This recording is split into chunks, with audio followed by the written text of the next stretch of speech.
this is a live picture from Air 7 HD in Chatsworth. We're getting word that two trains have collided. One of them, a Metrolink train that apparently had passengers aboard, in fact, quite a few.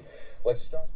I'm here on the outskirts of Stoney Point Park, at the location of one of the darkest days in Chatsworth history.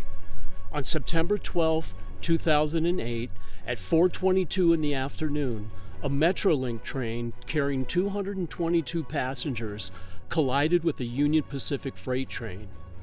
The collision resulted in 25 casualties and 135 injuries.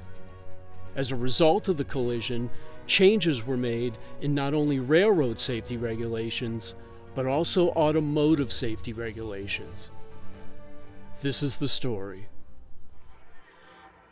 The Metrolink passenger train was traveling northbound from downtown Los Angeles to Ventura County.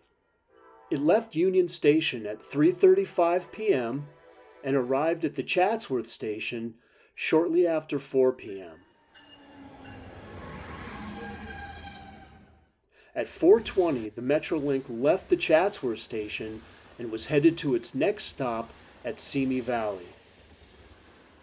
A minute later, the train failed to stop at a red light signal at a point where the double track switched to a single track as the train made its approach to a tunnel. The Union Pacific freight train came through the tunnel at 4:22 p.m. The two trains sped at one another, going over 40 miles an hour. The collision resulted in the deadliest train crash in Metrolink and California history. The National Transit and Safety Board determined that the collision was caused by a human error that they called inattentional blindness. The engineer of the Metrolink train was sending and receiving cellular text messages that caused him to miss the red light stop sign. As a result of the collision, the California Public Utilities Commission passed an emergency order banning cell phone usage by train crew members. A week later, texting while driving an automobile was also outlawed in California.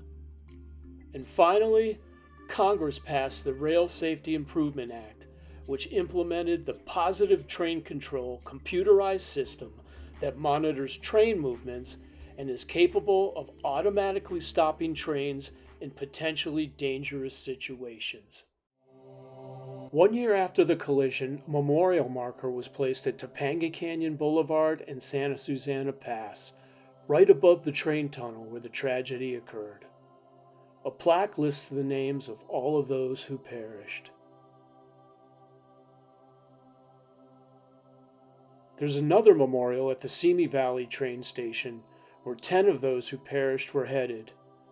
There are stone markers on the ground that list all of the victims' names and stone columns for the Simi Valley residents. There's also a plaque that honors the survivors and the first responders who saved the lives of many others. I came here to the scene of the train collision just days after it happened. I was amazed by the cleanup efforts. There was virtually no evidence that a tragedy had occurred.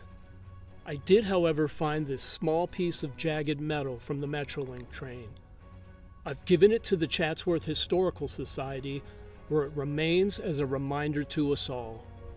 Don't text and drive. Not a car, not a bus, and most certainly not a train.